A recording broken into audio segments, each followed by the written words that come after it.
Nggih, Bapak Ibu, sekarang kita masuk ke langkah 5 tentang pemeriksaan kesehatan setelah melahirkan. Tadi sudah dibagi kelompok di awal, masing-masing kelompok untuk mendiskusikan hasil obrolannya.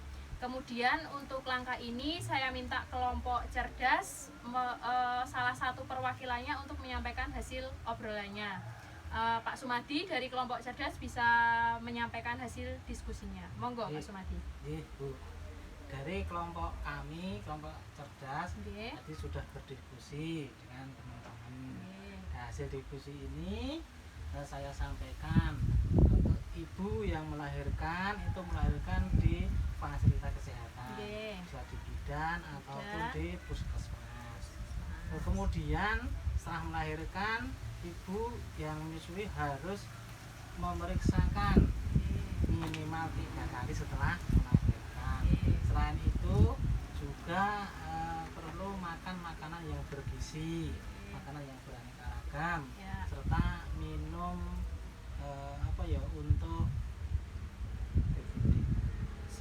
untuk memperlancar ASI. Ya, baik. Oke, Laras, jadi setelah untuk ibu melahirkan itu sebaiknya melahirkan di fasilitas kesehatan dibantu oleh tenaga kesehatan. Yang harus dilakukan ibu hamil setelah melahirkan pun harus tetap memperhatikan putranya, memberikan IMD, kemudian tetap mengkonsumsi makanan yang bergizi, kemudian tidak lupa untuk nantinya melakukan pemeriksaan kesehatan setelah melahirkan, seperti itu. Nah, untuk memperjelas lagi hasil diskusi yang telah disampaikan oleh kelompok cerdas tadi, saya akan memutarkan film tentang pemeriksaan kesehatan setelah melahirkan, nggih. Kita tingali sarang-sarang filmnya.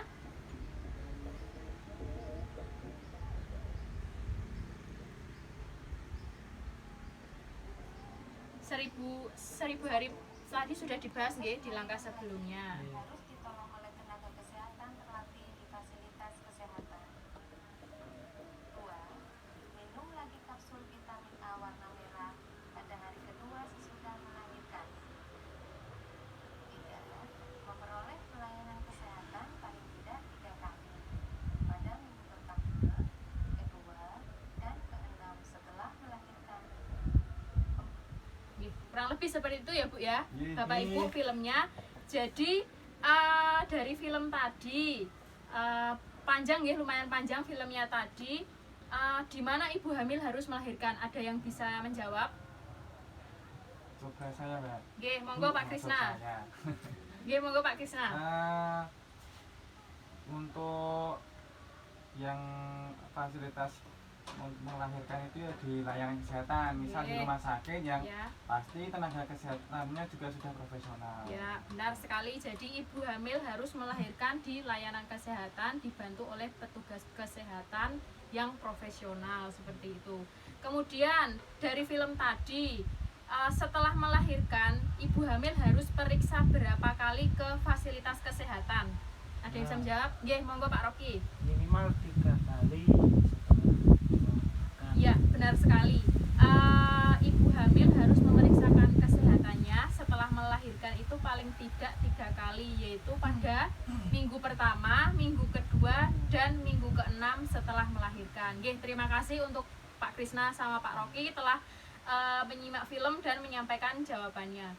Kemudian saya pertegas lagi bahwa ibu hamil harus melahirkan di layanan kesehatan dan ditolong oleh tenaga kesehatan terlatih. Kenapa? Agar tidak terjadi masalah dalam persalinan, maksudnya apabila terjadi masalah dalam persalinan bisa segera diatasi. Ngoten nggih? Nah, kemudian nanti Bapak Ibu juga bisa membaca tentang tanda bahaya pada persalinan di buku pintar halaman 15, seperti itu. Nah, untuk lebih jelasnya lagi saya akan menggunakan flip chart. Biasanya Bapak Ibu itu lebih masuk ketika melihat gambar nggih daripada mendengarkan omongan, ngoten nggih.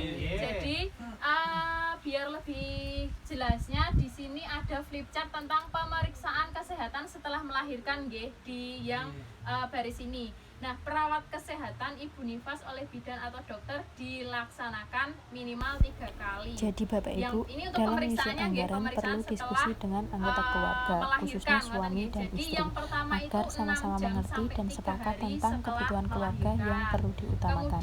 Jangan hanya memutuskan secara sepihak ketika menyusun anggaran, suami dan istri harus sama-sama sepakat. Kemudian yang ketiga itu hari ke-29 sampai 42 setelah melahirkan. Ngoten nggih? Jadi karena di sini yang hadir banyaknya bapak-bapak, ketika nanti istrinya melahirkan, monggo diingat bareng-bareng bahwa setelah melahirkan itu harus tetap memeriksakan kesehatannya ke layanan kesehatan. Ya. Kemudian tentang pelayanan kesehatan nanti Bapak Ibu juga bisa membaca di buku pintar nggih. Nanti buku pintarnya itu bukan hanya dibawa pulang ditinggal, tapi banyak bacaan yang bisa kita pelajari seperti itu.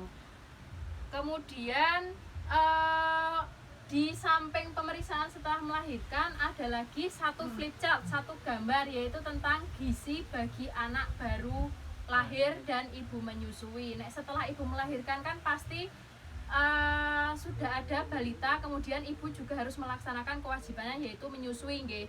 Jadi untuk gizi bagi anak baru lahir dan ibu menyusui itu ada 5 nggih, 5. Yang pertama, setelah ibu melahirkan itu segera lakukan inisiasi menyusui dini atau IMD. Nah, dan berikan ASI yang pertama keluar yang berwarna kekuningan, namanya enten pun ngertos nek bapak-bapak niki. Pak Sumadi pun ngertos.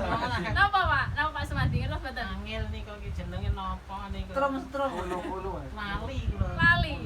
Napa ada yang lain? Ada yang tahu namanya ASI yang berwarna kekuningan? Nah, niku tulisannya kolostrum, Bu. Kolostrum, ya benar sekali. Jadi setelah bayi lahir, ibu harus segera melakukan inisiasi menyusu dini atau gampangannya disingkatnya IMD, dan berikan ASI yang pertama keluar yang berwarna kekuningan. Nek bahasa Inggris sing angel liko jenenge setrum ngoten ta wau. Namanya kolostrum. Kolostrum itu nggih mengandung zat kekebalan tubuh. Itu jangan dibuang karena itu mengandung zat kekebalan tubuh dan bermanfaat bagi si balita. Ngoten niku nggih.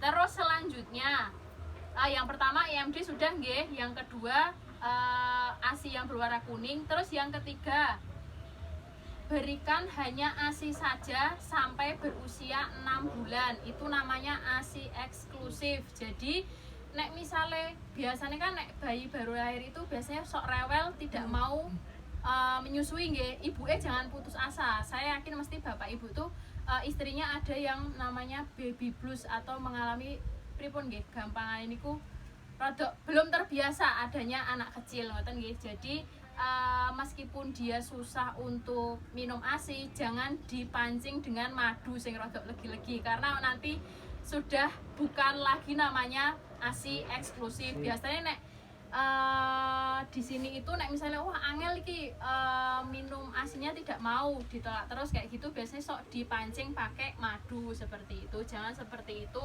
harus ASI eksklusif selama 6 bulan. Ngerti nggih? Ya. Terus yang keempat, karena ini 1 sampai 2 sampai sama 3 yang membacakan saya terus, saya minta salah satu dari Bapak Ibu untuk membacakannya. Ada yang mau monggo? Kula wacane, Bu. Nggih. Nomor sekawan. Ibu menyusui makan makanan yang beraneka ragam, yang mengandung karbohidrat, protein hewani, protein nabati, sayur dan buah-buahan.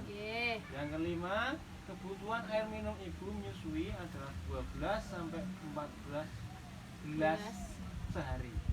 Ya, benar sekali. Yang keempat, ibu menyusui makan makanan yang beraneka ragam, itu berfungsi untuk biar ASINya niku lancar nggih. Jadi bapak-bapaknya ini juga harus memenuhi kebutuhannya apa yang dibutuhkan ibu, ngoten nggih, ibu setelah melahirkan itu. Jadi nggih dicepaki karbohidrate, Mboten meng sego tok, lauknya juga harus dipenuhi, harus ada protein hewani, kemudian protein nabatinya, kemudian harus ada sayur dan buah-buahan seperti itu. Jadi 4 sehat 5 sempurna itu harus diterapkan seperti itu nggih Bapak Ibu.